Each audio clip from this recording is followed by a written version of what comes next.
Study team में। आइए संख्या पद्धति का एक नया टॉपिक गुणनखंड के विषय में पढ़ते हैं।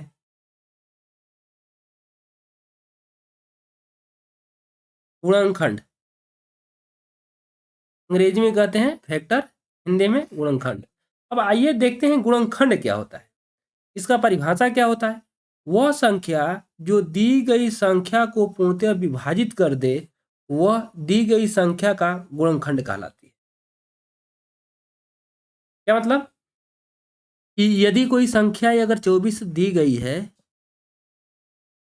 और 24 को जो जो संख्या विभाजित कर दे, तो कौन कौन विभाजित कर देगा?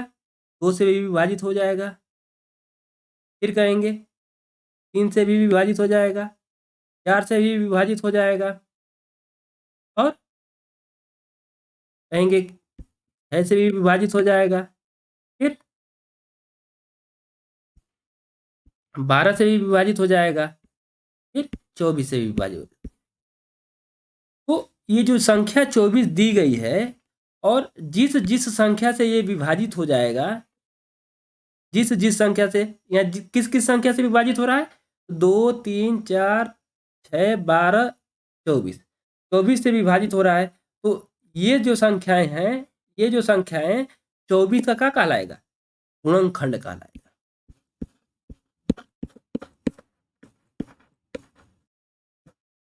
क्या कहलाएगा? गुणनखंड कहलाएगा।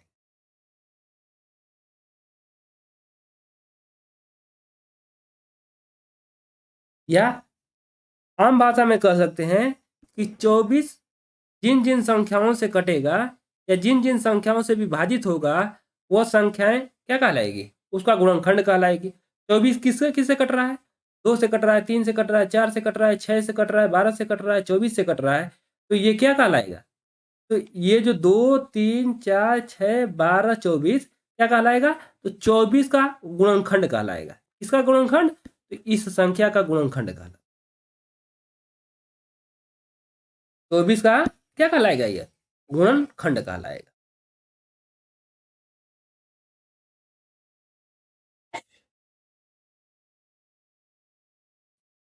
अब आगे दिया गया है कि दी गई संख्या, जो दी गई संख्या है उस संख्या का गुणज कहलाती है। अब ये जो 24 दिया गया है यही संख्या दिया गया है, तो 2 का, 3 का, 4 का, 6 का, 12 का और 24 का क्या कहलाएगा? गुणज। क्या कहलाएगा?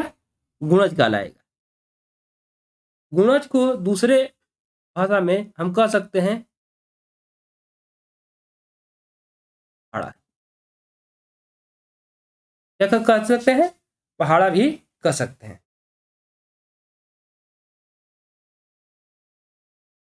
देखिए 2 के पहाड़े में 24 आता है, 3 के पहाड़े में भी 24 आता है, 4 के पहाड़े में भी 24 आता है, 6 के पहाड़े में भी क्या आता है?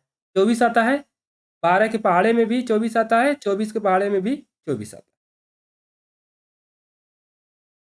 अब आपको गुणनखंड और गुणज, गुणनखंड और गुणज समझ में आ गया होगा। 24 जिन जिन से संख्याओं से कटेगा ये तो उनका कहलाएगा क्या? गुणनखंड कहलाएगा। और जो दी गई संख्या है और जिन संख्याओं के पहाड़े में आता है तो वह क्या कहलाएगा? वह गुणज कहलाएगा। अब कहेंगे कि जो 2 का गुणज 24 है, 3 का गुणज 24 है, 4 का गुणज 24 है, 6 का गुणज 24 है, 12 का गुणज 24 है, 24 का गुणज 24 है। इतना बात समझ में आ गया होगा।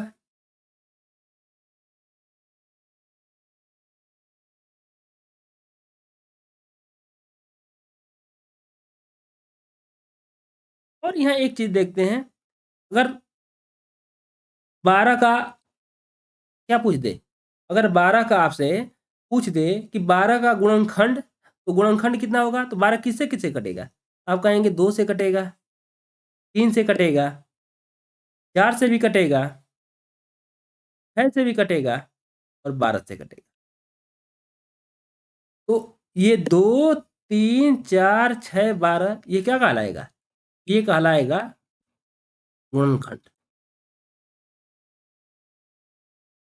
ये क्या कहलाएगा? ये कहलाएगा गुणनखंड।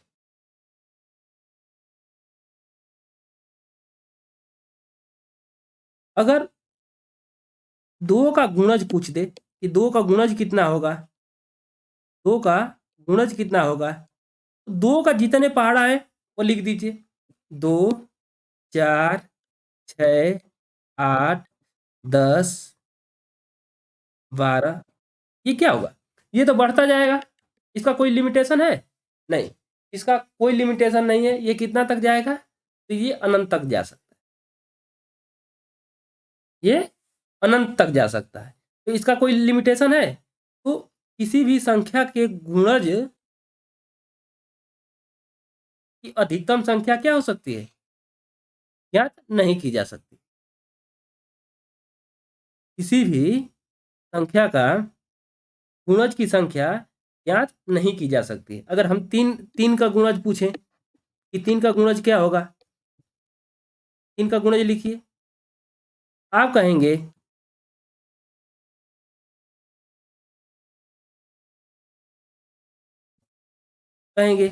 कि 3 का गुणज 3, 6, 9, 12, 15 ये क्या होगा? आगे पहाड़े में बढ़ता जाएगा। कितना तक जाएगा? इसका कोई लिमिटेशन नहीं है। क्या है? कोई लिमिटेशन नहीं है। इस प्रकार अगर किसी भी संख्या का अगर गुणज पूछे कि गुणजों की संख्या कितनी होगी, गुणजों की संख्या अगर पूछते तो आप कहेंगे कि गुणजों की संख्या ज्ञात नहीं की जा सकती, हम लोग निकाल नहीं सकते। तो आप यहाँ गुणज और गुणनखंड दोनों में आप अंतर समझ गए होंगे। आइए नोट देखते हैं। नोट दे रहा है कि प्रत्येक संख्या का गुणनखंड, प्रत्येक संख्या एक, जो एक होता है, एक प्रत्येक संख्या का गुणनखंड होता है। जो क्या होता है? जो एक है वो प्रत्येक संख्या का गुणनखंड होता है। अब देखिए क्यों नहीं गुणनखंड होगा? 12 क्या है? एक से कट जाएगा। 24 भी एक से कट जाएगा। कोई भी संख्या, प्रत्येक संख्या एक से विभाजित है। इस प्राकृतिक संख्या में जितनी भी संख्याएं हैं, प्रत्येक संख्या क्या है? एक से विभाजित है। कोई भी संख्या लिखिए। अगर मान लीजिए कि हमने 5 लिख रहे हैं तो 5 में 1 का भाग लग जाएगा। 5 एकम 5। 55 लिख रहे हैं, इसमें भी 1 का भाग लग जाएगा। 200 लिखते हैं उसमें भी लग जाएगा। 500 लिखते हैं उसमें भी लग जाएगा। इसका मतलब कि एक को प्रत्येक संख्या का क्या होगा? गुणनखंड होता है। आप गुणनखंड में पढ़े हैं कि वह संख्या कटनी चाहिए। ये 24 कटनी चाहिए, तो 24 एक से कट जा रहा है तो एक भी इसका गुणनखंड होगा। 12 एक से कट जा रहा है, एक इसका क्या होगा? गुणनखंड होगा। तो यही लिख रहा है कि एक प्रत्येक संख्या का गुणनखंड होता है। क्या होता है? जो एक होता है प्रत्येक संख्या का गुणनखंड होता है। अब देखिए दूसरा पॉइंट दे रहा है कि प्रत्येक संख्या स्वयं का गुणनखंड होता है। ये देखिए यहाँ 24 देख रहे हैं, देखिए 24 ये गुणनखंड है इसका। 12 देख रहे हैं ये संख्या, ये देखिए 12। तो मतलब जो संख्या यहाँ दिया रहेगा वो वही संख्या उसका एक गुणनखंड होगा और सबसे बड़ा गुणनखंड होगा। 24 का सबसे बड़ा गुणनखंड पूछा जाएगा तो 24 ही होगा। 12 का सबसे बड़ा गुणनखंड पूछा जाएगा 12 ही होगा। है समझ में? तो प्रत्येक संख्या स्वयं का गुणनखंड होता है। जैसे 24 है तो 24 का गुणनखंड है, 12 है तो 12 का गुणनखंड है। ये बात कर रहा है। पर है एक को छोड़कर प्रत्येक संख्या का कम से कम 2 गुणनखंड होते हैं। ये पॉइंट क्या कह रहा है? तीसरा पॉइंट क्या कह रहा है? आइए समझते हैं।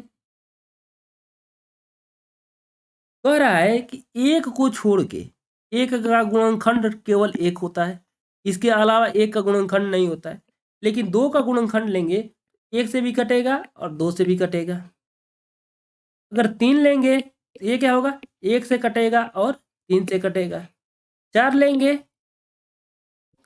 1 से कटेगा, 2 से कटेगा, 4 से कटेगा। 5 लेते हैं, क्या होगा, 1 से कटेगा और 5 से कटेगा। ये पॉइंट क्या कह रहा था आपसे, यही कह रहा था कि एक को छोड़कर, एक को क्या करना है, एक को छोड़ देना है, एक को छोड़कर, एक को क्या करना है, छोड़ देना है, मतलब एक वाले को छोड़ देना है। उसके बाकी एक के बाद जो भी जितनी संख्याएं हैं, 2 है, 3 है, 4 है, 5 है, 6 है, 7 है, 8 है, 9, प्रत्येक संख्या का कम से कम 2 गुणनखंड होंगे। कितने गुणनखंड होंगे, 2 गुणनखंड होंगे। आइए देखते हैं, ये देखिए 2 है, एक गुणनखंड हो गया और 2 दूसरा गुणनखंड हो गया, इसका मतलब कि इसके 2 गुणनखंड हो गए। 3 का देखते हैं, एक गुणनखंड हो गया, 3 एक गुणनखंड हो गया। 4 का देखते हैं, 1 2 4, कम से कम 2 तो गुणनखंड है। देखिए इसमें भी 2 गुणनखंड है, इसमें भी 2 गुणनखंड है, यहाँ तो 2 से अधिक ही हो गए, 2 से अधिक हो गए, 3 हो गए।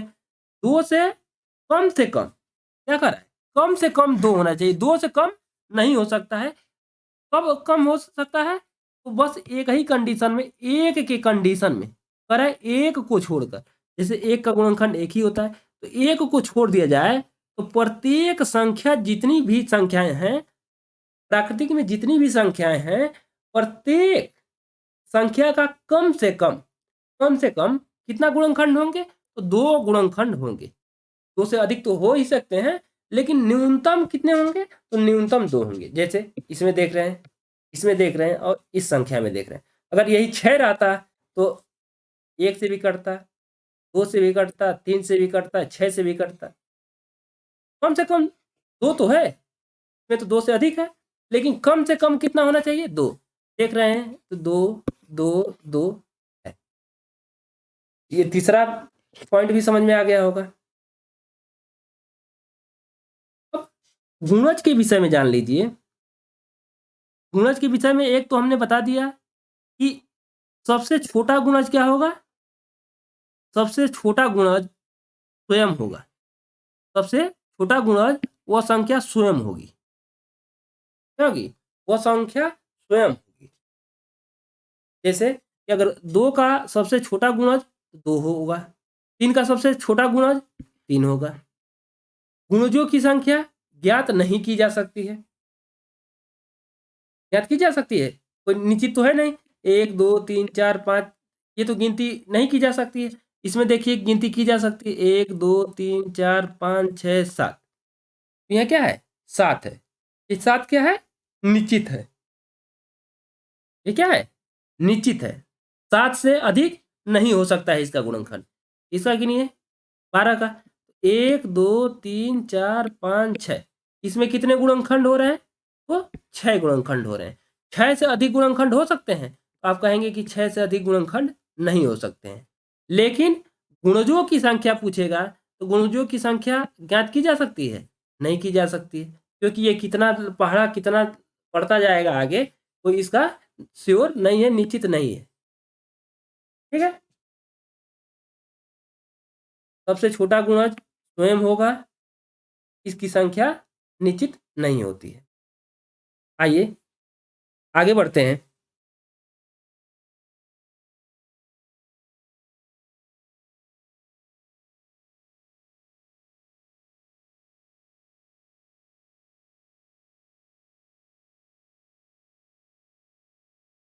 अब गुणनखंड में हमसे 2 प्रकार के क्वेश्चन पूछता है। एक पूछता है कि अभाज्य गुणनखंडों की संख्या, अभाज्य गुणनखंडों की संख्या क्या होता है।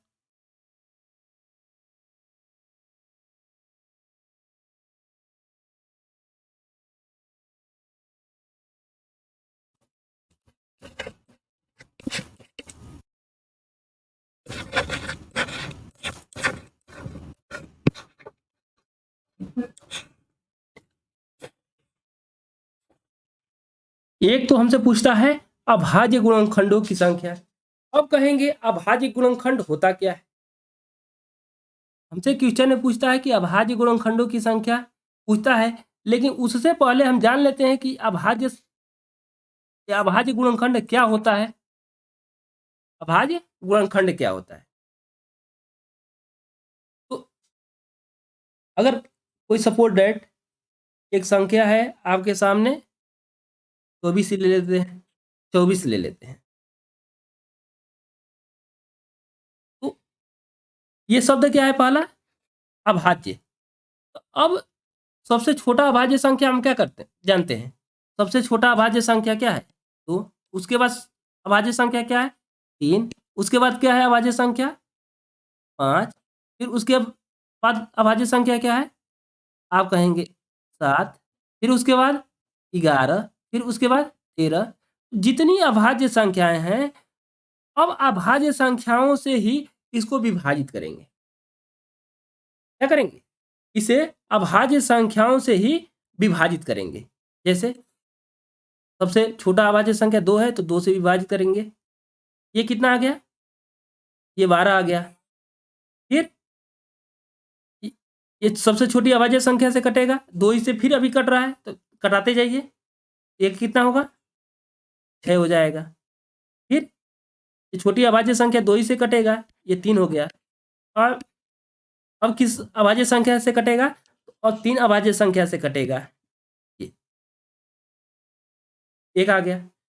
अब यहाँ देखते हैं तो ये क्या है? 2 अभाज्य संख्या, 2 अभाज्य संख्या है, अभाज्य संख्या, अभाज्य संख्या। जब अभाज्य संख्याओं, जब किसी संख्या का गुणनखंड में केवल अभाज्य संख्याओं का ही खंड किया जाता है, तो इस प्रकार जो गुणनखंड बनते हैं वह अभाज्य गुणनखंड कहलाते हैं। अब 24 का अगर अभाज्य गुणनखंड पूछेगा तो ये क्या है? 2/3 घात, क्योंकि 1 2 3, या इसे इस प्रकार लिख सकते हैं 2 गुणे 2 गुणे 2 गुणे 3। इसको इस प्रकार लिख सकते हैं कि 2/3 घात गुणे 3। यहाँ कुछ घात नहीं तो मान सकते हैं कि 1 घात।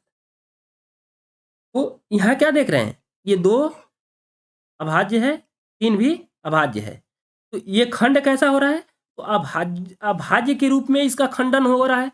तो अब इसका खंड कैसे हो रहा है? अभाज्यों के रूप में हो रहा है। तो अभाज्य संख्याओं को देखते हुए हो रहा है। इस प्रकार के खंड को हम क्या कहते हैं? अभाज्य गुणन खंड कहते हैं। अब अभाज्य गुणनखंडों की अगर संख्या आपसे पूछे तो सीधा सीधा ये जितने खंड हैं ये जोड़ दीजिए। ये कितने हैं? 1 2 3 और 1 4। ये टोटल यहाँ तो हम 4 गिन सकते हैं। अगर घात के रूप में रहे, घात के रूप में, तो सीधा सीधा घात ही जोड़ देते हैं। ये 3 घात ये और 1 घात ये, 3 1 कितना हो गया? 4। अगर घात के रूप में रहेगा तो घात जोड़ लेंगे, और नहीं तो अगर बिना घात की है संख्या तो इनकी संख्या गिन लेंगे 1 2 3 4। अगर घात है तो घात जोड़ दीजिए, 3 + 1 4। ये बातें आपको समझ में आ गई होगी। आइए और एक क्वेश्चन देख लेते हैं।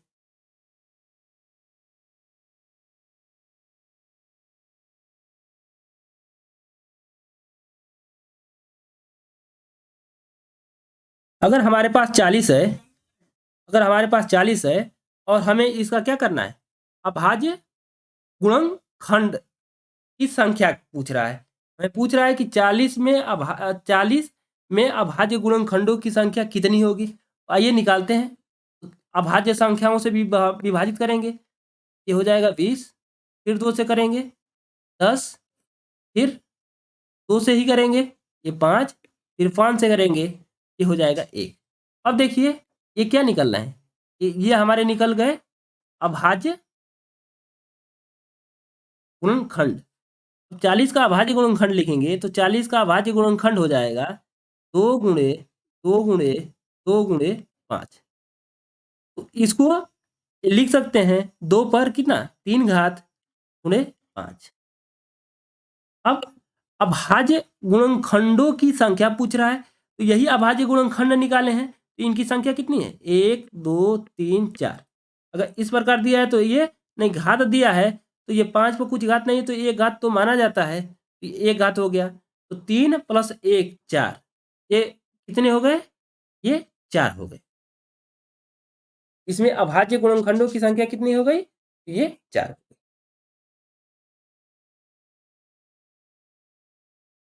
इतना बात आप लोगों को समझ में आ गया होगा। आइए इससे संबंधित कुछ महत्वपूर्ण क्वेश्चन देख लेते हैं। अब देखिए, पूछ रहा है कि 72 में, क्या पूछ रहा है? 72 में अभाज्य गुणनखंडों की संख्या ज्ञात करें। आइए याद करते हैं। ये 72 है, अभाज्य गुणनखंड करेंगे। सबसे पहले 2 से करेंगे। ये क्या होगा? 2 तिया 6, 2 छके 12। फिर 2 से, फिर 2 से, अब किससे कटेगा? 3 से कटेगा। फिर 3 से करेंगे, 1 आ जाएगा। अब ये 2 2 2 3 3 3, इसका मतलब कि 72 का गुणनखंड कितना हो गया? अगर लिखेंगे 2 गुणे 2 गुणे 2 गुणे 3 गुणे 3। अब इसे घात के रूप में लिखेंगे। 2 कितने बार है? 3 बार। 2 पर 3 घात हो गया, गुणे ये 3 कितने बार है? 2 बार है। 3 पर कितना घात हो गया? 2 घात हो। पूछ रहा है क्या? कि अभाज्य अभाज्य गुणनखंडों की संख्या पूछ रहा है। क्या पूछ रहा है? अभाज्य गुणनखंडों की संख्या। तो यही अभाज्य है और इनका हम गुणनखंड किए हैं, 72 का गुणनखंड किए हैं, तो इनकी ही संख्या पूछ रहा है। तो 1 2 3 4 5, ये कितनी संख्या हो गई? 5। अगर ये श्रेणी क्रम में तो ऐसे, अगर घात के रूप में है तो केवल घात जोड़ दीजिए, 3 2 5। यहाँ 72 में अभाज्य गुणनखंडों की संख्या कितनी हो जाएगी?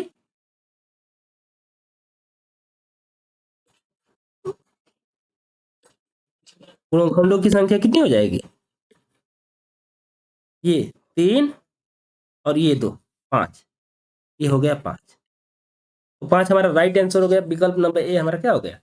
राइट आंसर हो गया। आइए नेक्स्ट क्वेश्चन देखते हैं। ये क्या है आपका? 540। क्या पूछ रहा है? 540 में अभाज्य गुणनखंडों, ये गुणनखंडों है, गुणनखंडों की संख्या ज्ञात करें।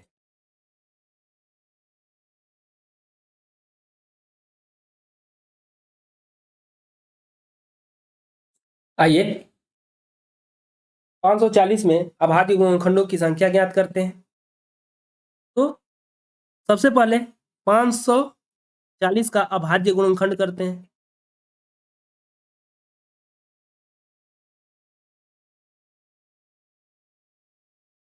दो से, 2 दूना 4, 2 साते 14, ये 0, 2 कम 2, 2 तीन 6, 2 5 10।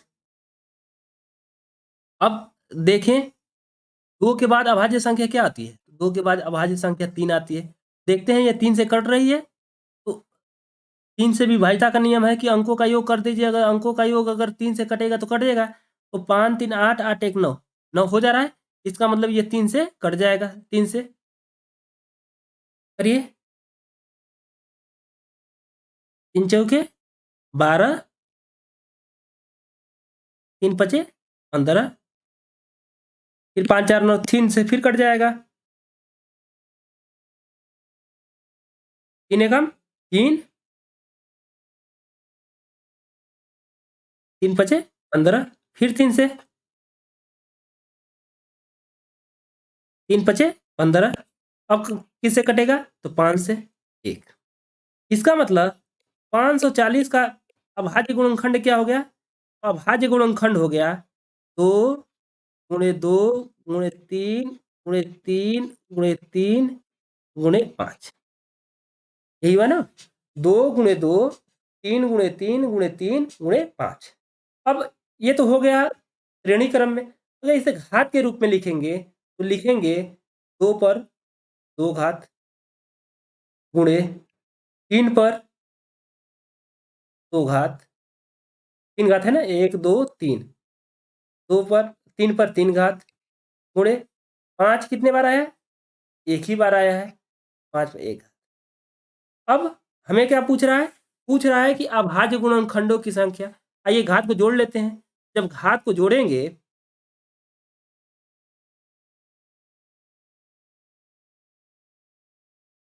जब घात को जोड़ेंगे तो 2 2 प्लस 3 प्लस ये 1 कितना हो जाएगा? तो 3 2 5 1 6। अभाज्य गुणनखंडों की संख्या कितनी हो जाएगी? तो ये ही अभाज्य हमारे गुणनखंड है, इन्हीं की संख्या पूछ रहा है, तो इन्हीं की संख्या क्या करेंगे? जोड़ देंगे। तो 3 तो 5 5 1 6। अगर विकल्प नंबर बी हमारा क्या हो जाएगा? राइट आंसर हो जाएगा। आइए नेक्स्ट क्वेश्चन देखते हैं। अब देखिए क्या पूछ रहा है? 240 के अभाज्य गुणनखंडों की संख्या। आइए देख लेते हैं। ये 240 हो गया और इसके अभाज्य गुणनखंड निकालेंगे। सबसे छोटी अभाज्य संख्या 2, याद करते हैं। 2 एकम 2, 2 दूना 4, 0 हो गया। 2 60 हो गया। फिर 2 से करेंगे 30 हो जाएगा। फिर 2 से करेंगे ये क्या हो जाएगा? 15 हो जाएगा। फिर 3 से करेंगे तो ये 5 आ जाएगा। फिर 5 से करेंगे तो ये क्या हो जाएगा? 1 आ जाएगा। तो इस प्रकार 240 के अभाज्य गुणनखंड कितना हो गए? आप कहेंगे कि 2 गुणे 2 गुणे 2 गुणे 2, ये 3 गुणे 5। 2 कितने बार आया है? घात के रूप में लिखेंगे तो 2 ये 4 बार आया है। 3 कितने बार आया है? 1 बार आया है। 5 कितने बार आया है? 1 बार आया है। तो टोटल क्या पूछ रहा है? तो हमें से पूछ रहा है कि टोटल अभाज्य गुणनखंडों की संख्या पूछ रहा है। यही इसी को जोड़ना है। इसको भी जोड़ सकते थे, 1 2 3 4 5 6, ये 6 आ गया। या हम घात के रूप में लिख दिए तो घात को जोड़ दें तो 4 1 5 5 1 6। टोटल संख्या हमारी क्या होगी? यहाँ जोड़ेंगे तो 4 प्लस 1 प्लस 1, ये हमारा कितना हो जाएगा? 6। ये हमारा टोटल अभाज्य गुणनखंडों की क्या हो गई? संख्या। आइए नेक्स्ट क्वेश्चन देखते हैं। ये देखिए क्या पूछ रहा है? 536 में अभाज्य गुणनखंडों की संख्या। इसमें भी अभाज्य गुणनखंडों की संख्या पूछ रहा है, ये आप ज्ञात कर लेंगे। आइए नेक्स्ट क्वेश्चन देखते हैं। 180 में अभाज्य गुणनखंडों की संख्या पूछ रहा है, यह भी आप ज्ञात कर लेंगे। ये नेक्स्ट क्वेश्चन देखते हैं। 536 में अभाज्य गुणनखंडों की संख्या, ये तो आप ज्ञात कर ही लेंगे। 1044 में अभाज्य गुणनखंडों की संख्या ही पूछ रहा है, तो इसका अभाज्य गुणनखंड निकाल लेंगे आप लोग। आइए नेक्स्ट क्वेश्चन। इसमें भी अभाज्य गुणनखंडों की संख्या ही पूछा है। अब देखिए ये दिया है कि 30 पर 26 घात गुणे 25 पर 51 घात गुणे 12 पर कितना? 23 घात। व्यंजक में अभाज्य गुणनखंडों की संख्या क्या पूछ रहा है? ये व्यंजक दिया है, इसी में पूछ रहा है कि अभाज्य गुणनखंडों की संख्या ज्ञात कीजिए। अब देखिए ये क्या है आपका? ये है आपका 30। क्या है? 30। 30 पर कितना दिया है? तो 30 पर यह दिया है 26 घात। तो हम यहाँ देख रहे हैं कि ये 30 अभाज्य संख्या है? अभाज्य संख्या नहीं है। इसे अभाज्य संख्याओं के रूप में तोड़िए। 2 30 को अभाज्य गुणनखंडों के रूप में तोड़ लीजिए। 30 को तोड़ेंगे अभाज्य गुणनखंडों के रूप में, ये क्या होगा? 15 हो जाएगा। ये 3 से करेंगे 5 हो जाएगा। फिर 5 से करेंगे तो 1 हो जाएगा। इसका मतलब इसको लिख सकते हैं 30 को अभाज्य के रूप में 2 गुणे 3 गुणे 5। टोटल पे 26 घात है तो 26 घात, ये बीच में गुणा है। 25 को क्या लिख सकते हैं? तो 25 को लिख सकते हैं 5 गुणे 5। अभाज्य के रूप में लिखना है ना, तो 5 अभाज्य है। अभाज्य के रूप में लिख दिया गया 25 को। ये लिख सकते हैं 5 गुणे 5, ये 51 घात हो गया। 12 को अभाज्य के रूप में लिखिए, तो 12 को अभाज्य में लिखेंगे तो क्या 2 से 6, फिर 2 से 3, फिर 3 से 1, इसका मतलब 2 गुणे 2 गुणे 3 लिख सकते हैं। क्या लिख सकते हैं? 2 गुणे 2 गुणे 3।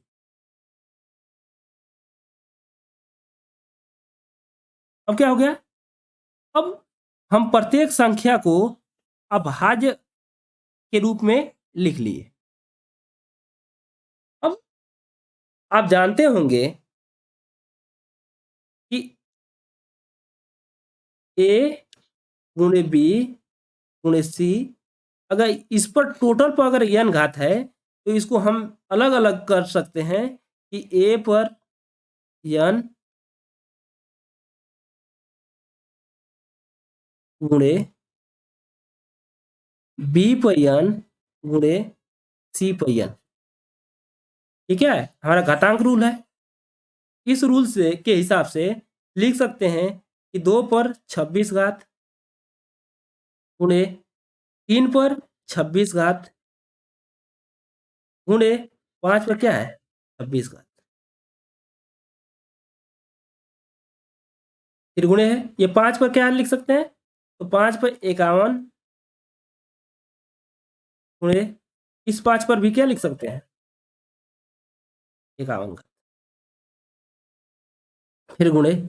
ये क्या लिख सकते हैं 2 पर 23 घात, फिर इस 2 पे 23 घात, फिर ये 3 पर क्या लिख सकते हैं 23 घात। ये समझ में आ गई बात? अभी आपको बताया गया था कि अगर टोटल हमें अभाज्य गुणनखंडों की संख्या निकालना है। अब ये तो घातांक रूप में हमें ज्ञात ही हो गया है, ये क्या है घातांकी रूप में है ना, संख्या ना देकर इनका क्या ये खंड करके दे दिया है, तोड़ के छोटे छोटे पार्ट में कर दिया है।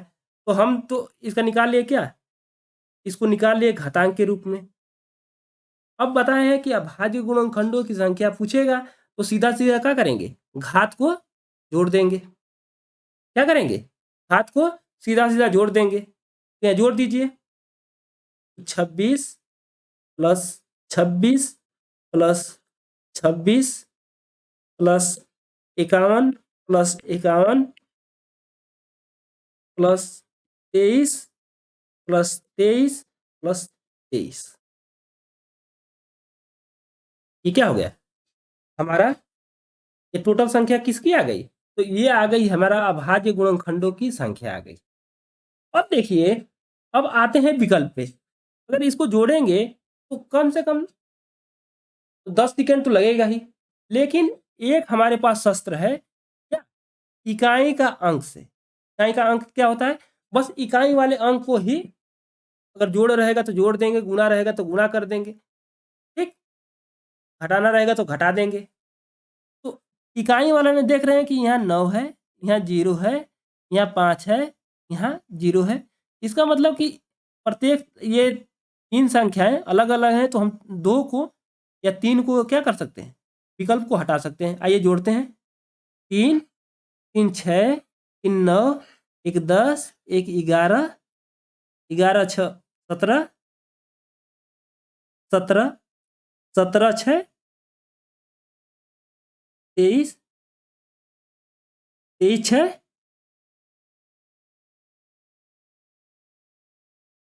29।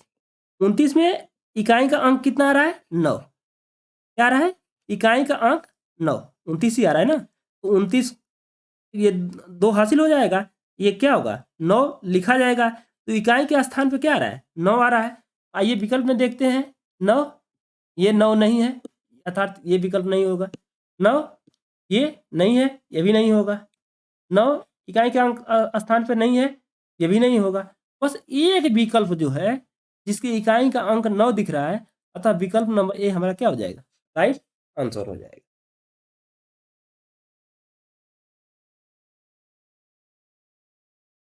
इतना कन्फर्म हो गया।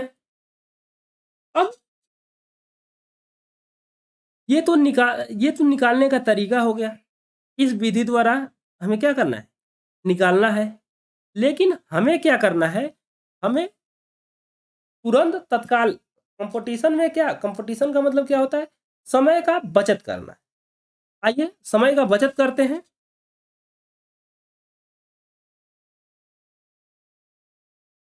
अब देखिए यहां देख रहे हैं, ये क्या देख रहे हैं कि 2 × 3 × 5 इस कितना है, ये 26 घात। ये 5 × 5 ये कितना है, ये 51 घात। ये क्या है, 2 × 2 × 3 ये कितना घात है, ये घात है 23। इसका मतलब इसमें कितने अभाज्य संख्याएं हैं, तो 1 2 3, अर्थात ये 26 26 गुणे क्या कर देंगे, सीधा सीधा लिख दीजिए 26 × 3 प्लस इसमें कितनी अभाज्य संख्याएं, 2, ये लिख दिए 51 × 2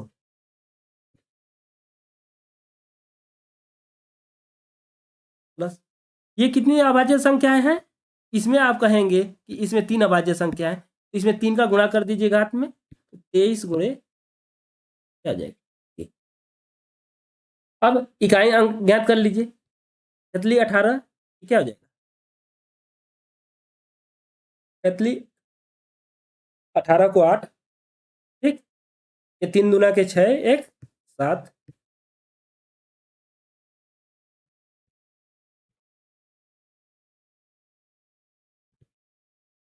ये आपका हो जाएगा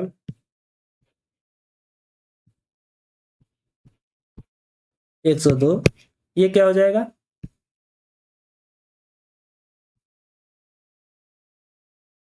अब हमें यही क्या करना है, ज्ञात करना है, तो इकाई का अंक ज्ञात कर लेते हैं।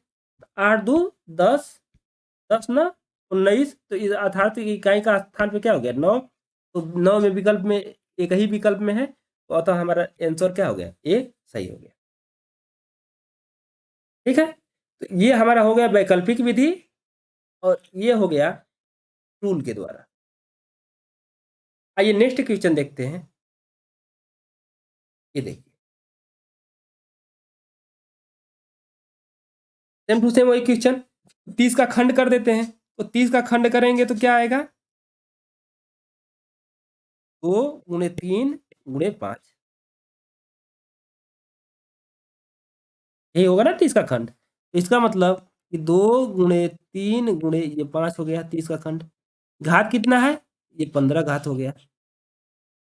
इसे पूछ कर आए, अभाज्य गुणनखंडों की संख्या ही पूछ रहा है। 22 को क्या लिख सकते हैं, 2 × 11, क्योंकि 2 भी अभाज्य है और 11 भी अभाज्य है, तो अभाज्य संख्याओं में टूट गया यह।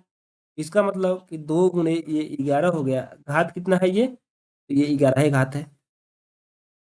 15 को 5 और 3 में तोड़ सकते हैं, क्योंकि 5 अभाज्य संख्या और 3 भी क्या है, अभाज्य संख्या है।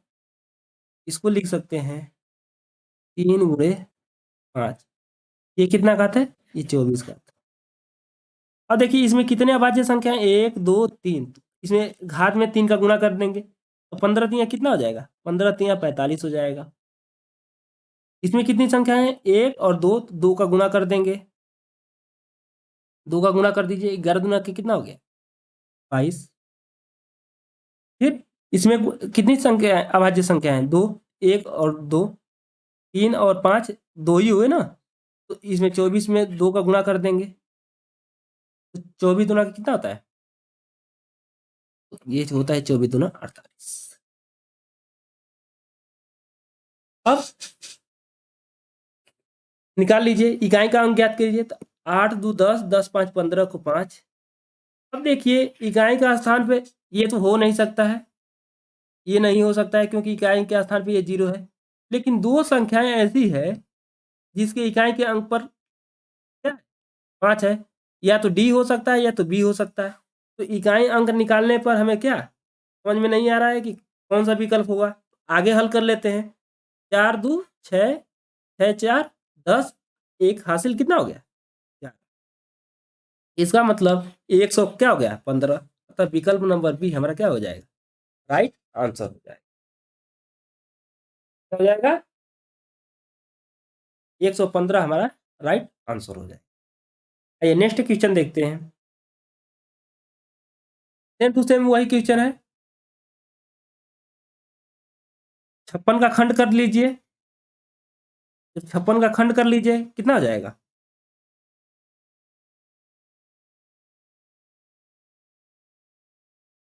2 दूना के 4, 2 8 16,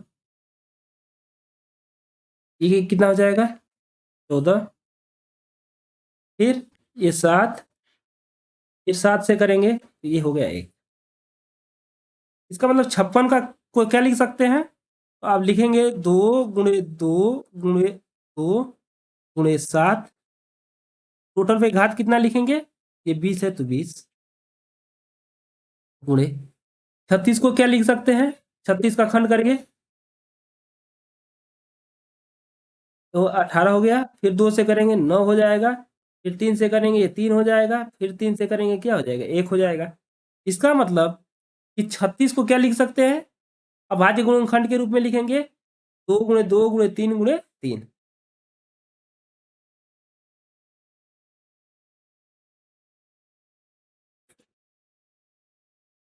ये 31 हो गया।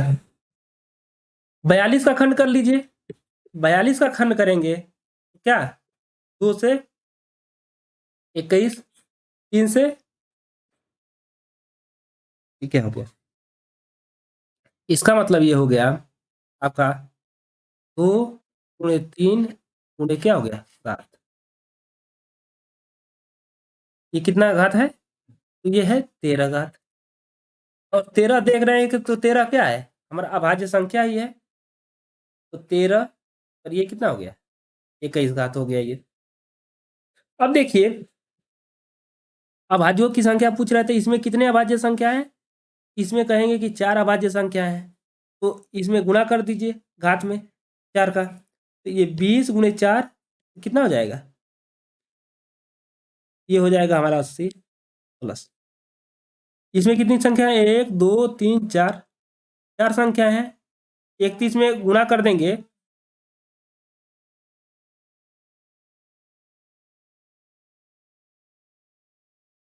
ये कितना हो जाएगा 124 हो जाएगा। इसमें कितनी संख्या है 1 2 3, तो 13 या कितना हो जाएगा, ये 39 हो जाएगा। ये 13 तो अभाज्य संख्या ही है, इस पर घात कितना है 21 है, तो ये हमारा 21 हो गया, ये हमारा टोटल हो गया। अब ज्ञात करिए। अब देख रहे हैं कि इकाई के प्रत्येक इकाई के अंक में अलग अलग है, तो बस हम इकाई के अंक से निकाल लेते हैं। करिए 1 9 10 10 4 14, मतलब इकाई का अंक आ गया क्या 4। देखते हैं विकल्प नंबर सी में इकाई का स्थान पे ये 4 है, अतः यह विकल्प नंबर सी हमारा क्या हो जाएगा राइट आंसर हो जाएगा। आइए नेक्स्ट क्वेश्चन देखते हैं। ये देखिए आपके सामने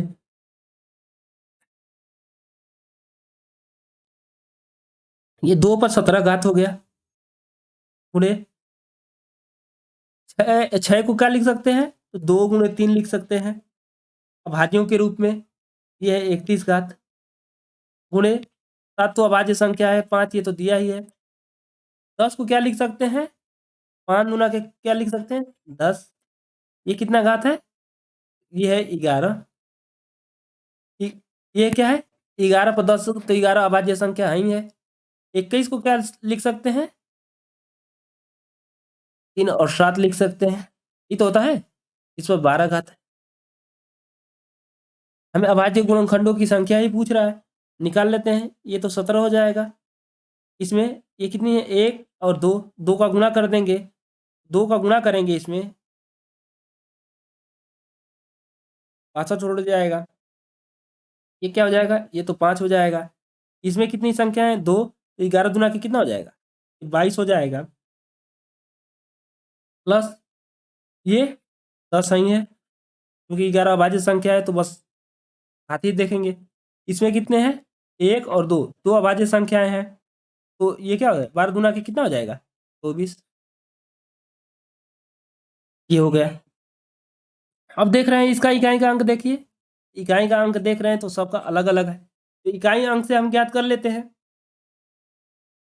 4 तो 6, 6 5 11, 11 तो 13, 13 7 20। मतलब इकाई के स्थान पे क्या आ गया, 0 आ गया। देखते हैं किसके इकाई के अंक पे 0 है। देखिए विकल्प नंबर सी, विकल्प नंबर सी पर देख रहे हैं तो इकाई के अंक पर क्या है, 0 है। अतः विकल्प नंबर सी हमारा क्या हो जाएगा, राइट आंसर हो जाएगा। आइए नेक्स्ट क्वेश्चन देखते हैं।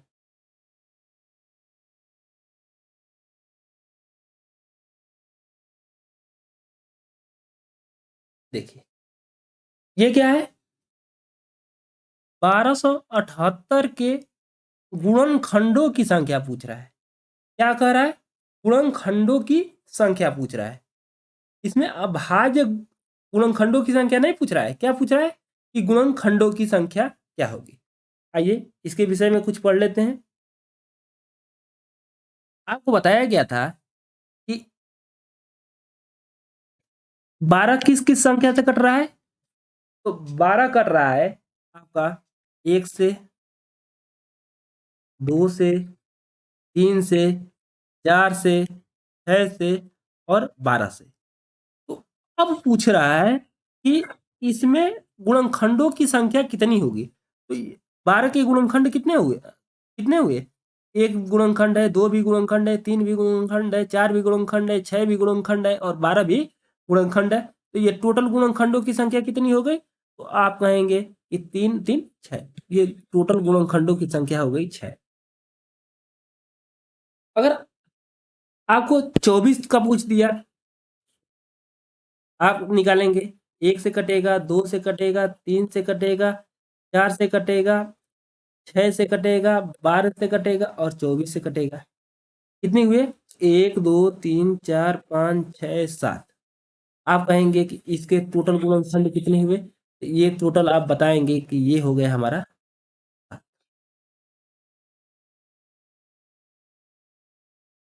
हम क्या देख रहे हैं कि जो अभाज्य गुणनखंड था,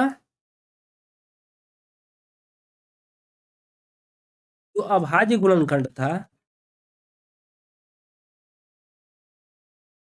गुणनखंड था, तो इसमें केवल जो अभाज्य अभाज्य संख्याओं का खंड निकालते थे और उसकी संख्या क्या करते थे, उसकी संख्या हम ज्ञात करते थे।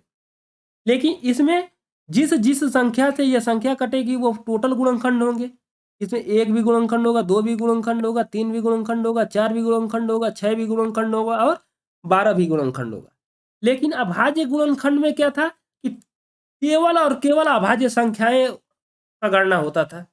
किसकी गणना होती थी, तो टोटल जितने अभाज्य संख्याएं हैं, टोटल अभाज्य संख्याओं का ही गणना होती थी। लेकिन इसमें देखिए 2 अभाज्य संख्या थी, 3 अभाज्य संख्या है, लेकिन 4 6 और 12 अभाज्य संख्या है नहीं है। इसमें टोटल गुणनखंडों की संख्या क्या हो रही है, ज्ञात की जाती है। तो अब देखिए अगर ये संख्या छोटी है, 12 है तो निकाल लिए, 24 है तो निकाल लिए, 20 तक निकाल, मतलब कि 100 तक निकाल सकते हैं। लेकिन जब बहुत बड़ी संख्या हो जाएगी तो क्या होगी, संख्या जब बहुत बड़ी हो जाएगी तो उनका संख्या निकालने में क्या होगी, कठिनाई होगी। क्या होगी, उसकी संख्या निकालने में हमें क्या होगी, कठिनाई होगी। जैसे कि अगर हमें पूछ दिया जाए 240, 240 का, अब 240 का निकालना है तो निकालने में क्या होगा, टाइम व्यतीत होगा, टाइम लगेगा। और 240 तक जाना है तो उसमें एक आध दो बीच में संख्याएं क्या हो सकती है, छूट सकती है। इसके लिए एक सूत्र है, आइए देखते हैं क्या सूत्र है। मान लेते हैं कि यह संख्या है क्या, यन, यन कैसी संख्या है, तो भाज्य संख्या है, किसी न किसी संख्या से कट रही है। जैसे कि 8 है या 12 है या 16 है या 24 है, ये किसी न किसी संख्या से कट रही है। और इसकी अभाज्य गुणनखंड, इसके जो अभाज्य गुणनखंड है ये ए बी सी जो मान लेते हैं, ये क्या ए बी सी ये अभाज्य संख्याएं हैं।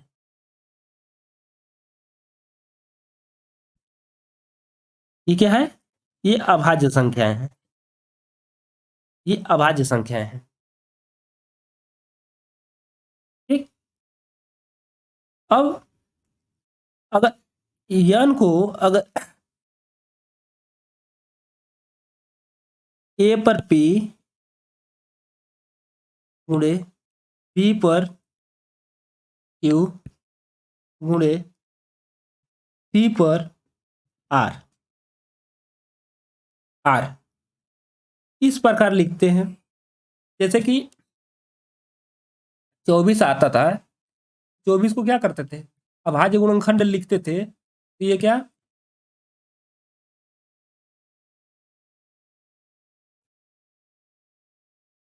ये क्या होता था?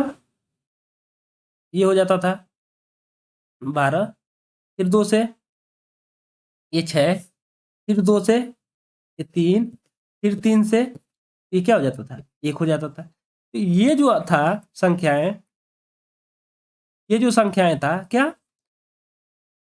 ये तो 24 को लिखा जाता था। तो 24 को इस प्रकार लिखा जा सकता था 2 गुणे 2 गुणे 2 गुणे 3, इसी के प्रकार तो लिखा जाता था।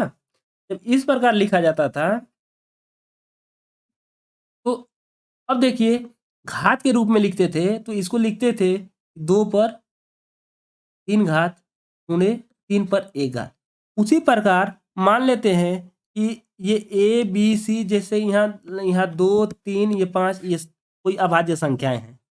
क्या है? ये कोई अभाज्य संख्याएं हैं।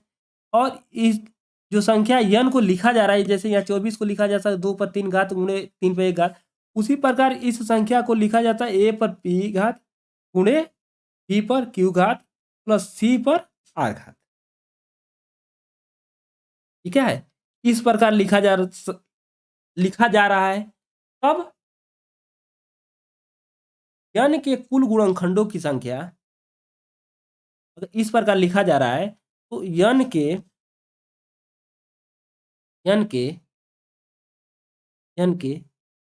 कुल गुणनखंडों की संख्या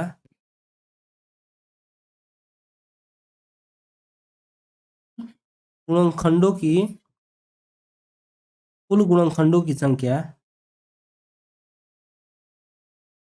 का फॉर्मूला क्या हो जाएगा? तो ये p है, तो p में 1 जोड़ दीजिए, p+1 गुणे q है, इसमें 1 जोड़ दीजिए, q+1। ये क्या है? r है, r में 1 जोड़ दीजिए।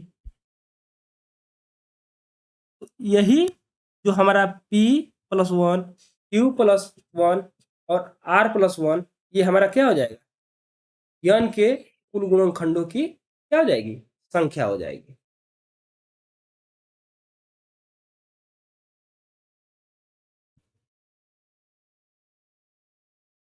इतनी बात समझ में आ गई? क्या हो जाएगा? p+1 q+1 r+1 ये हमारा क्या हो जाएगा?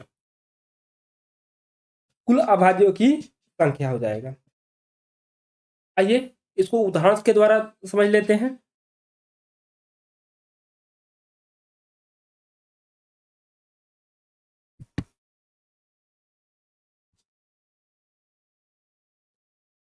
अब देखिए, अगर हमसे पूछ दे कि 240 ये के कुल कुल गुणनखंडों की संख्या,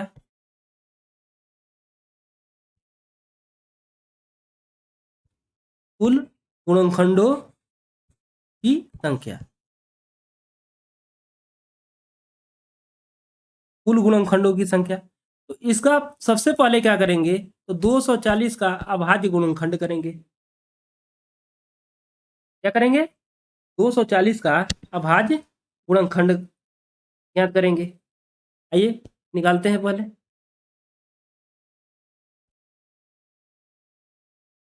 फिर 2 से ये 60 हो जाएगा,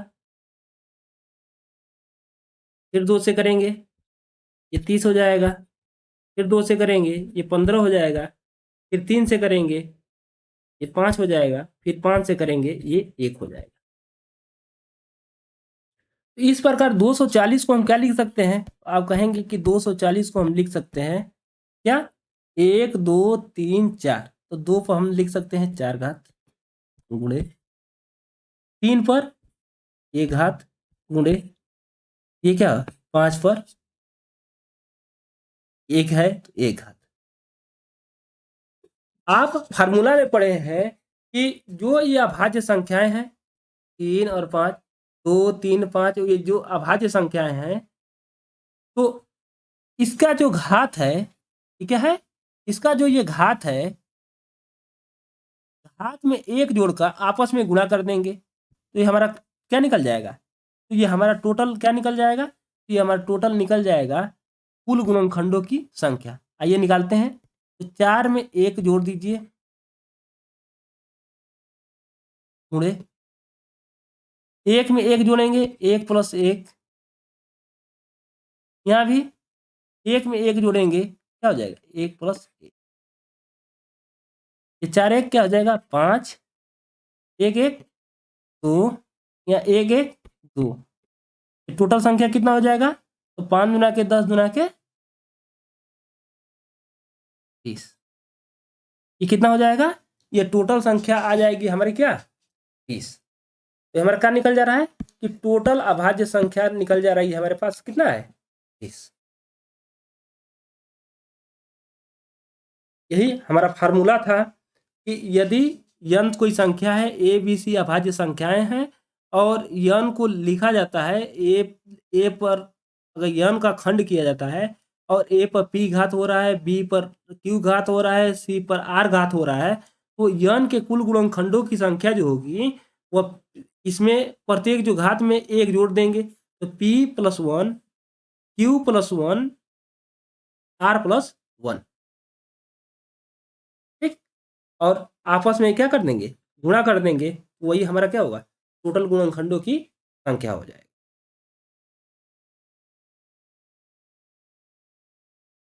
आइए नेक्स्ट देखते हैं।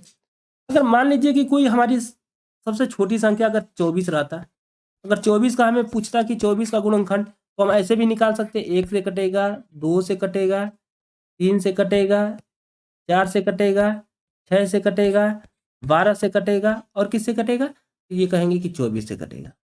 टोटल संख्या कितना होगा 1 2 3 4 5 6 7, टोटल संख्या कितनी निकल गई 1 2 3 4 5 6 7, टोटल निकल गई संख्या हमारी 7।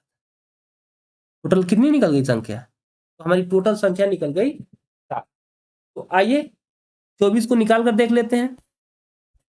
24 का करेंगे, 24 का खंड करेंगे, ये तो हो गया सीधा रूल, जितनी संख्या जितने संख्याओं से कटेगा वो सभी लिख लें और अग्रभाग कर दें। अब देखिए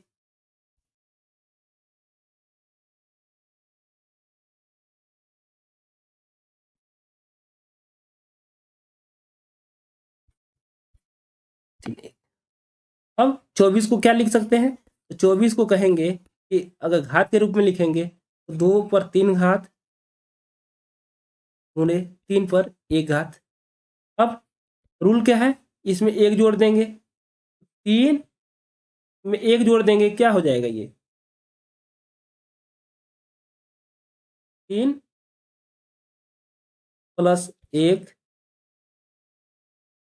ये क्या होगा इसमें 1 जोड़ देंगे 1 प्लस 1,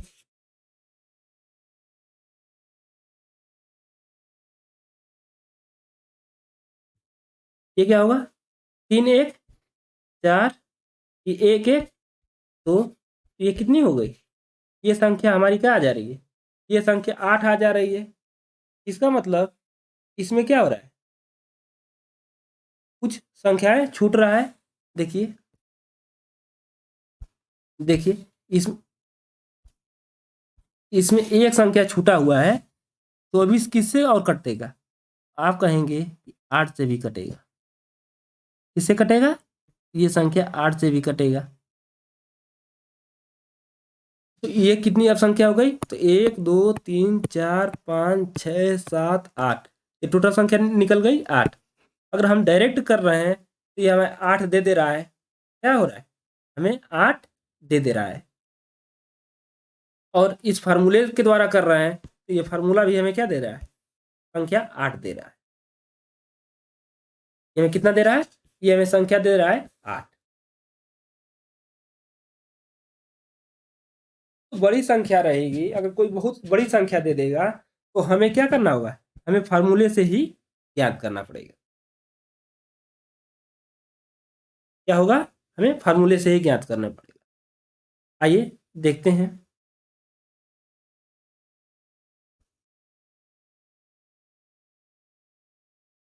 ये क्या है? 1728 के गुणनखंडों की संख्या ज्ञात करें। क्या पूछ रहा है? ये गुणनखंडों की संख्या ज्ञात करें। आइए इसके गुणनखंडों की संख्या ज्ञात करते हैं।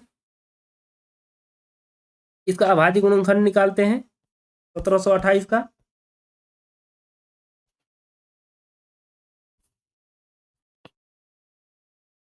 2 8 16, 2 6 12,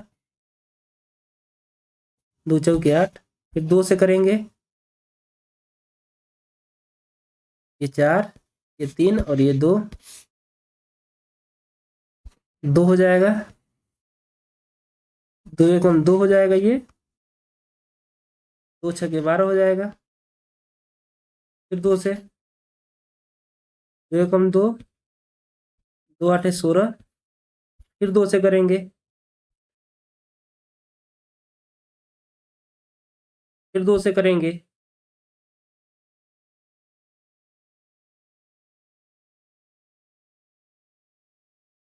तीन से करेंगे, ये 3 हो जाएगा।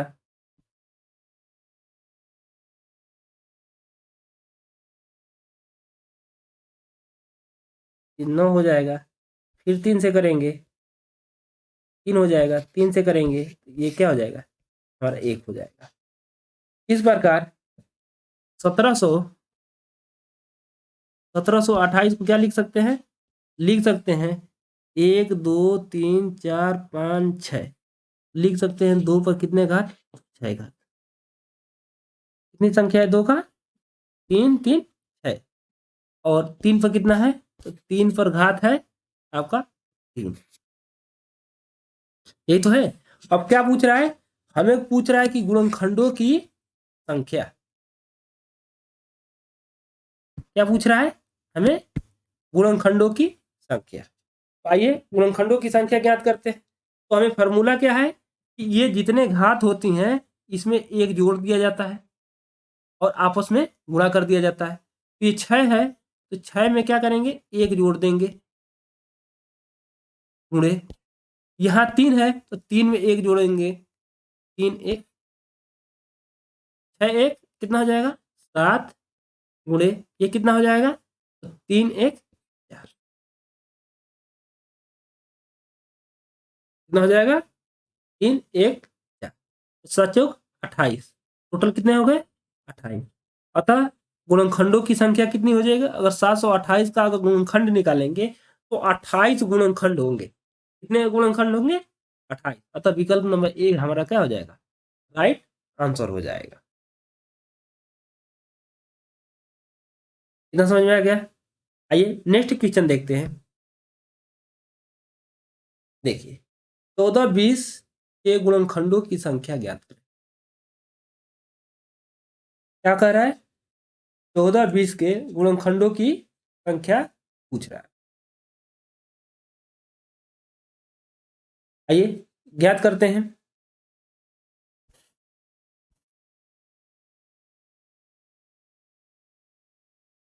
2 से,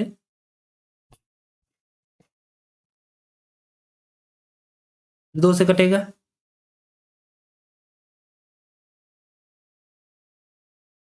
ये 2 3 6, 2 5 10,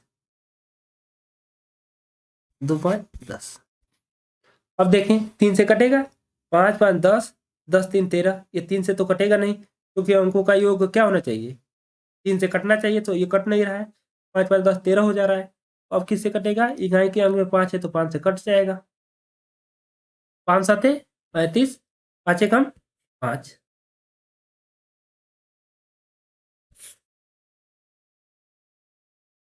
अब देखिए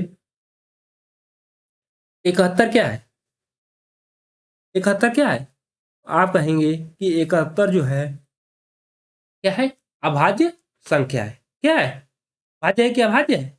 आप कहेंगे कि जो 71 है वह अभाज्य संख्या है, और अभाज्य संख्या क्या होती है, केवल अपने ही से कटती है। इसका मतलब 71 किससे कटेगा, 71 से ही कटेगा।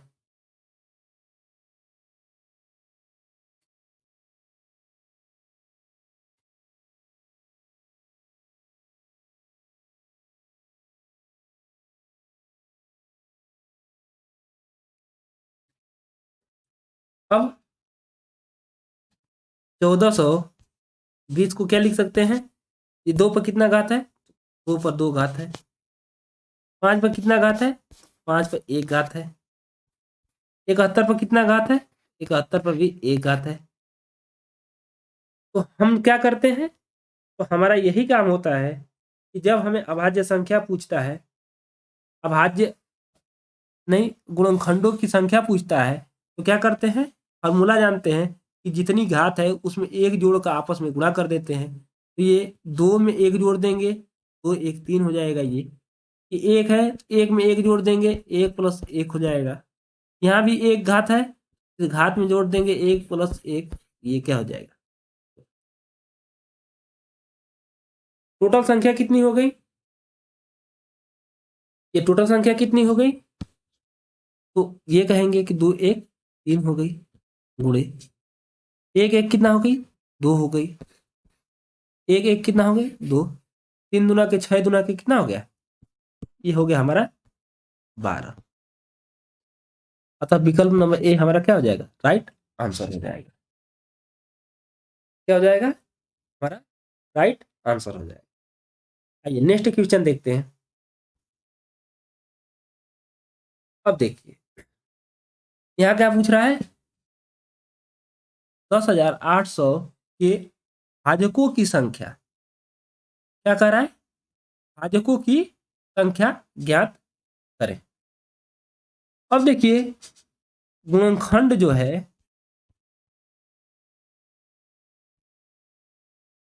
गुणनखंड को गुणनखंड को ही क्या कहते हैं, भाजक कहते हैं। खंड को भी ही क्या कहते हैं, भाजक कहते हैं। इसका मतलब कि गुणनखंडों की संख्या पूछ रहा है, इसमें क्या पूछ रहा है, गुणनखंडों की संख्या, तो आप गुणनखंडों की संख्या ज्ञात कर लेंगे इस प्रकार बताया गया है फार्मूले के द्वारा। नेक्स्ट क्वेश्चन देखते हैं। अब देखिए ये पूछ रहा है कि 544 के विषम गुणनखंडों का योग, क्या पूछ रहा है, विषम गुणनखंडों का योग। इस क्वेश्चन को करने से पहले आइए इसके विषय में कुछ जान लेते हैं।